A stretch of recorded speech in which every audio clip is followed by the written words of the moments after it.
Mesdames, messieurs, bonjour. Aujourd'hui, je suis avec Max. Ça faisait longtemps qu'on l'avait eu. Max, tout va bien? Ça va super, c'est une belle vidéo qui nous attend. Encore ensoleillé, où il fait beau, il fait bon, une petite brise un petit peu agréable. Aujourd'hui, on a eu un petit souci avec la voiture qu'on essaye, où en fait la batterie n'a pas voulu nous aider et donc elle a lâché juste avant qu'on l'allume. On a dû ramener notre caisse pour la rallumer et du coup là, elle est déjà en train de tourner parce qu'on peut pas l'éteindre. C'est pas grave, on s'en fout, l'essentiel c'est qu'elle soit là. Et aujourd'hui, on essaye quoi? Une Honda Civic Type R.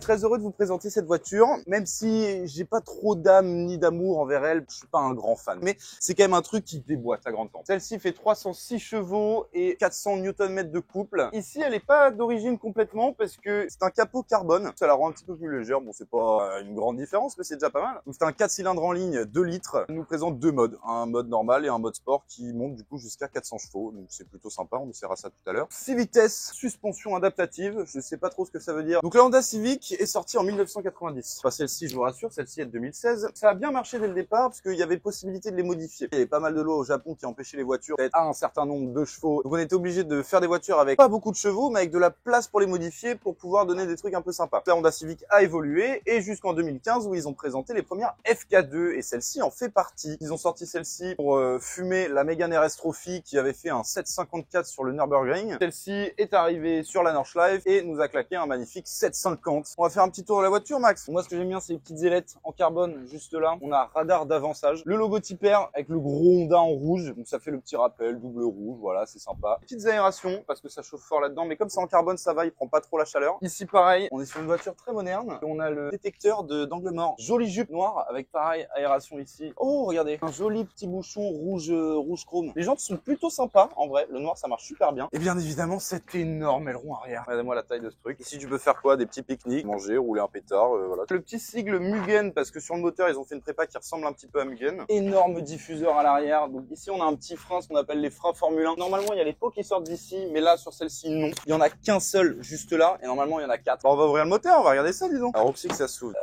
À chaque fois, c'est la galère pour trouver où est-ce qu'on ouvre le moteur, c'est trop chiant. C'est bon, j'ai trouvé.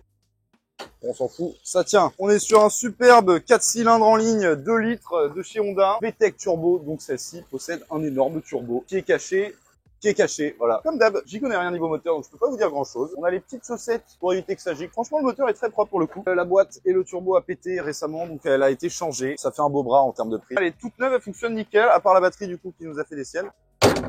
Rentrez donc, mon prince. Aïe.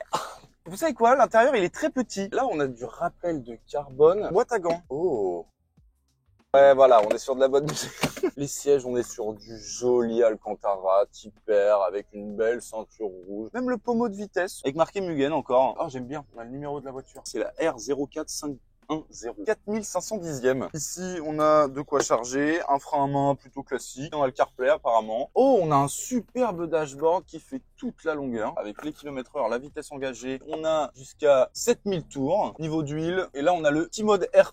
On peut faire ESP off. C'est une manuelle et ça, je suis bien content. Sur le volant, on a tout le kit main libre. Par contre, il est très petit. On dirait un volant de jeu vidéo. C'est en plastique. Bon, rappel de carbone, encore une fois, avec le gros Honda rouge. À l'arrière, on a un peu de place. Rétro connecté par soleil. Oh là, ils sont pétés. Le coffre, on va regarder un petit peu. Le coffre est hyper lourd à cause de l'aileron, c'est un truc de dingue. Normalement, dans les coffres, on vous montre, il n'y a rien du tout. Là, comme c'est la voiture de quelqu'un, il y a des trucs. Il y a beaucoup de place, franchement. Allez, un, deux, un troisième adulte et un nain sur le côté. On va écouter un petit peu comment elle sonne. Alors. Oh, tu vois, c'est doux déjà de base. Mais si on tape un peu, on entend le turbo. Magnifique. Bon, bah on va aller la rouler. Les petites clés sont très sympas. Contour argenté, Mugen Power avec le petit Honda. Franchement, c'est les meilleures clés qu'on a eu pour l'instant. Prenez la place de la princesse. Truc sympa. Ici, on a les G, le frein et l'axel. Et quand est-ce que le turbo il démarre? C'est absolument génial. On est installé très très bas et on voit pas grand chose. Oh, la boîte elle est courte, c'est très très bas, je vous jure. Oh là, c'est short. Le volant il est hyper court, ça répond super bien. Avec l'aileron arrière, j'adore la vue qu'on a. La boîte est magnifique. Je sens qu'il y a tellement de jus à l'intérieur. C'est la meilleure boîte que j'ai eue de ma vie. Oh ouais. Le turbo, tu le sens un petit peu? Franchement, c'est vraiment hyper agréable. Tout est hyper précis en fait. Là, le volant, t'as une réponse qui est directe. Waouh, c'est impressionnant. Changer un peu de caleçon après ça, parce que tu peux pas caler. Normalement, vous voyez, j'aime pas ce genre de voiture. Je suis sidéré. Donc on a un mode R. Il y a même marqué R+.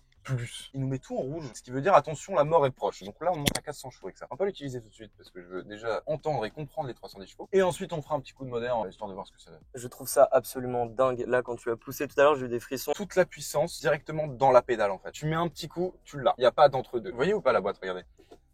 Hein, tu vois, ça part direct. Je suis terrorisé à l'idée de niquer une jambe. Bon, par contre, c'est très dur. Hein. Niveau suspension, je sens qu'il faut pas rigoler. Hein. Oh, petite Camaro. Avec ça, on la rattrape direct. Je crois que c'est la pire insertion d'autoroute que j'ai vue de ma vie. Là. Je crois qu'on va attendre longtemps. Faut qu'on se fasse une petite partie d'échec là, histoire de. On va rattraper tout le monde là avec ce bolide.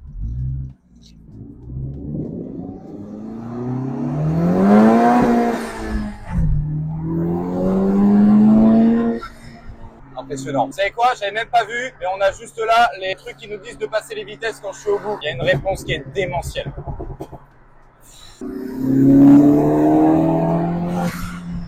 Les gars, c'est d'une violence. Je suis désolé, c'est parfaitement ingénieré. Ingénieré, je sais même pas si c'est français, mais pour le coup, je vous le dis, c'est réussi. De toutes les caisses que j'ai essayées de ma vie, celle-ci, à mes yeux, c'est la plus réussie. Je vais éviter de perdre mon permis quand même. 110.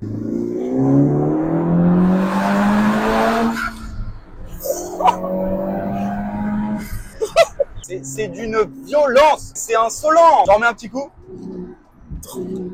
Le problème par contre, c'est que l'afficheur de vitesse, il a du délai tellement tu vas vite. T'as même pas le temps de voir que t'es déjà à 120. Le volant en fait, le fait qu'il soit petit, c'est super bien. Carrément quand j'appuie, ça m'auto-coupe la parole. Et je pense qu'on peut quand même être super bien dans cette voiture sur l'autoroute. Là si je passe la 4 par exemple, bah, c'est beaucoup plus silencieux. On va faire un truc.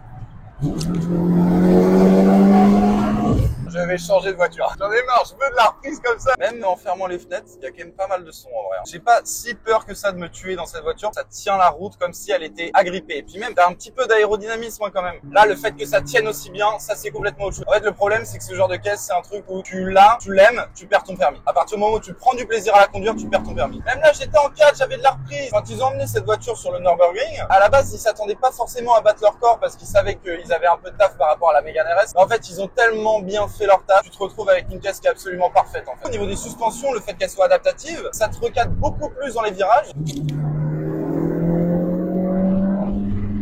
C'est un karting le truc. L'embrayage, pareil, il est parfait. Je vais activer le mode R. Mode R, tout est en rouge. Là, on entend le turbo beaucoup plus. Là, je suis en mode R et je suis en seconde. On va s'insérer sur l'autoroute.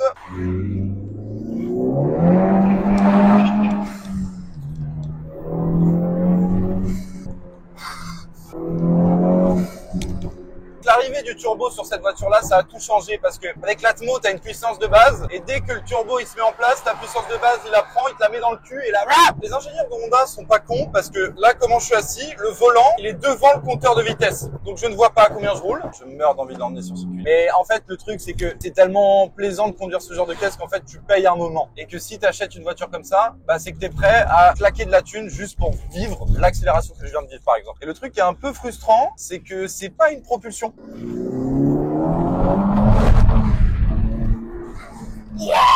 Elle me terrifie. Je comprends qu'à ta place ce soit terrifiant parce que déjà de 1 c'est pas toi qui conduis. Mais par contre quand t'es ici, qu'est-ce que t'es serein mec, elle me fait pas peur. Le seul truc qui me fait peur c'est de perdre mon permis. En fait le mode R+, c'est vraiment le mode viens son cul quoi. Il y a plein de mecs qui achètent des Civic et qui les modifient. Bon, je comprends pourquoi, parce que plus de puissance que ça, je sais pas où est-ce que c'est pas intéressant.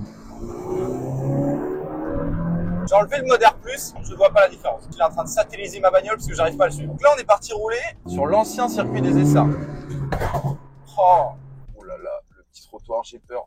Il m'a dit, lui, les virages qu'on vient de prendre, là, il les prenait à 180. Et après... Donc là, t'as ton temps autour. Oh non, génial.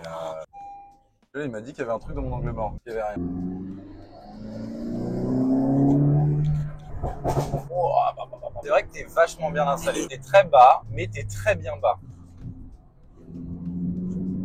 Là, je sentais que je pouvais le prendre avec 60 km/h de plus, le virage. Je sais que c'est une voiture qui plaît pas forcément à tout le monde. Effectivement, la gueule, on aime ou on n'aime pas. Moi, je suis pas un grand fan de la gueule. Mais par contre, comment ça a été fait? Ça a été fait vraiment par des gens qui aiment ça. J'ai pas envie de chialer, mais j'ai un petit truc là. Ça dingue, le moment est fou. C'est dommage parce qu'il y a du monde devant. La route était fermée, crois-moi qu'on ne serait pas à 65.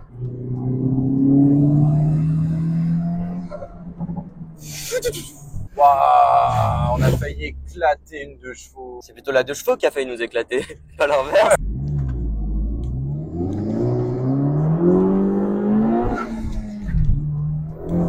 Parce que là, nous, si on veut doubler, on double n'importe qui. Il suffit de faire. Et par contre, tu sens que les pneus, ils sont bientôt morts. La maison brûlée, c'est le nom de la ville. J'adore le frein à main. Même le frein à main est bien. Bon, on va foutre Max dans le coffre, du coup. J'adore foutre mes cadreurs dans les coffres. Ça me fait rire. Bon, on change de caisse, ça va être moins drôle. C'est une C3. Elle veut pas? Ah, merde. Ça, c'est les aléas des tournages. Tu veux que je souffle dedans? C'est vrai, parce que c'est souvent aux stations essence que j'ai envie de me griller une clope. Aussi simple que ça? Tu veux un petit peu? Regardez, on la voit bien. Je vous jure, d'être retourné dans cette caisse-là, j'ai un seum monumental. Voilà, j'étais à 90, j'ai eu plus peur avec ma bagnole que la sienne à 130 sur la même route. J'ai une idée de concept de vidéo, j'espère que ça vous plaira. Je vais vendre cette voiture, je vais en racheter une autre. Je vous dis pas quoi, normalement ça devrait être sympa. Bon, et ben on aura essayé ce monstre, c'était vraiment très plaisant. Le gaz répond, le turbo répond, le volant répond, les clac-clac du cul répondent. J'avoue que j'ai changé d'avis sur cette voiture depuis que je l'ai conduite. Donc j'espère que ça vous a plu, n'hésitez pas de 1 à vous abonner, de 2 à lâcher un pouce bleu parce que ça nous fait monter sur YouTube. Enfin bref, vous connaissez comment ça marche. Aujourd'hui, on a Romain à remercier. Grâce à lui qu'on a pu essayer cette voiture. Il la vend bientôt, donc malheureusement elle partira dans d'autres mains, peut-être moins sympathiques que les siennes. Bon, et ben voilà, je vous fais des gros bisous et puis on se dit à la prochaine.